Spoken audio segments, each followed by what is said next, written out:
I was in the US Army for 11 years total. So I did 2 years in Iraq and 1 in Afghanistan.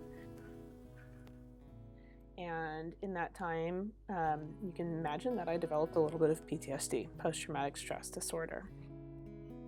After getting back, I didn't do anything to treat it other than drink more alcohol. I did that for many years, went over, did more deployments, continued treating myself that way. Was asked to be part of the program for female vets specifically with post-traumatic stress and military sexual trauma, and I fit both of those categories. I realized that, wow, diving changes you. And when it changes you for the better. I realized how good it is for me. When I went to go diving, I couldn't drink. I had to stay sober. And because of that, I wasn't exactly an alcoholic. I didn't have to have it, but I needed a reason not to have it. I did a lot of therapy because of SCUBA. Otherwise, I wouldn't have been able to deal with it. SCUBA was the recovery, so to say, from every session.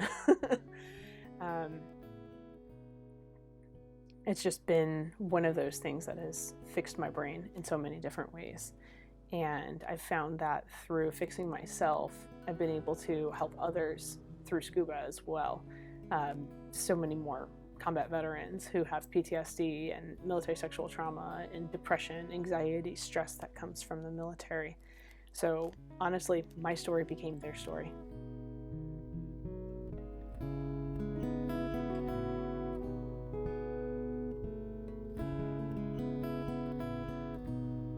A couple of the guys that I know that I trained as open water divers, they continued through and kept diving. Within 6 months to a year, they came back to me and said, "You're the reason I'm alive, because you taught me how to dive, and diving kept me off the bottle. And literally, I don't have to have a liver transplant because my body is starting to recover because I stopped drinking. So thank you." And that was pretty powerful.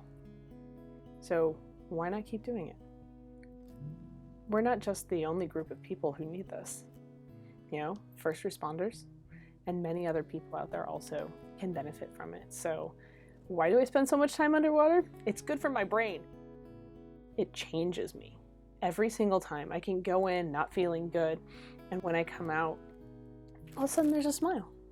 Whatever was bothering me before the dive stops bothering me because I have to focus on the present. It's one of those things where we talk about mindfulness in therapy and as veterans a lot of the times, but nobody really does it. SCUBA forces it. I've had the opportunity to work with current service members as well as a handful of veterans, and that has made me very happy because that's obviously very close to my heart, as allowing them to experience SCUBA and how it can be beneficial to them at any point in their life, so that they can use it as a therapeutic method earlier before their life gets as difficult as mine was with PTSD. As it gives them a reason to be sober. Because when we get out of the military, it's so easy to get out of shape and start drinking and doing drugs heavily because we just lost our whole community of friends and veterans. Last but not least, it takes care of their brain because the SCUBA is going to actually create this change chemically in their brain. It's been proven. There's been studies done on it. Johns Hopkins University is one of the most well-known, where they said that, if I remember correctly, their conclusion was a veteran with PTSD doing a 4-day SCUBA course came out of the course 80% less symptomatic from PTSD. I don't care if that's for 2 hours or 2 days, but that's huge. Gives us hope. We can go for a dive, reset our brain, and then go back and do more treatment because we were able to function with it and work through it. Whereas without the SCUBA, we don't always have that reset button. You know, some people it might be rock climbing, some people it might be skiing, some people it might be hiking or whitewater.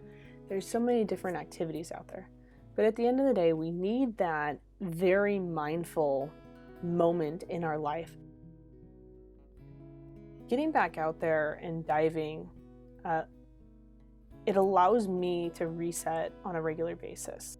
It allows me to reconnect with a friend of mine, a fellow diver. And we have to find that communication that you can't do verbally.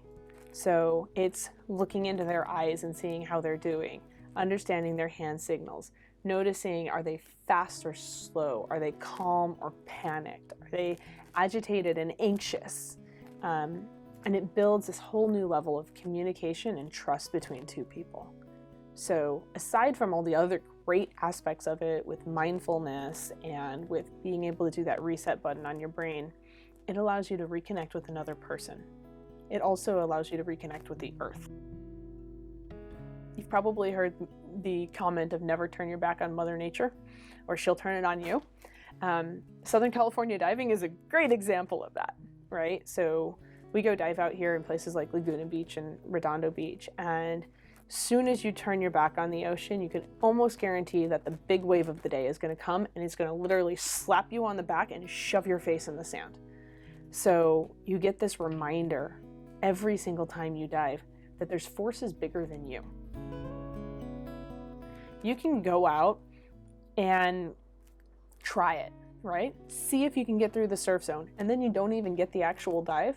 But because you've been in the water, because you've, so to say, gotten assaulted by the waves and just pushed over so many different times, you've gotten knocked over from it, you've gotten the water splashed in your eyes, you've gotten that whole sort of like, oh my gosh, shock to the system, so to say. You get out after that and you're covered in sand and you're covered in seaweed and you just don't care, and you're still happy and joyful because you remember you're here. And we've found that there's so many divers that after they go down and they see any sort of trash out there, any sort of injured fish or wildlife under the ocean because of the humans, all of a sudden there's a change in their personality on land as well. Coming out here and seeing all the trash, the food wrappers, the plastic cups, the aluminum cans, the glass bottles that are out in the bay near threatened species such as the Pacific seahorse. It just changes the way you think about stuff. So what does that mean? Frequently we become more aware of the trash we're creating. And when we see firsthand what we're doing to the oceans, we're a better advocate of telling our friends and family what not to do or what to do and how it can take better care of what we love.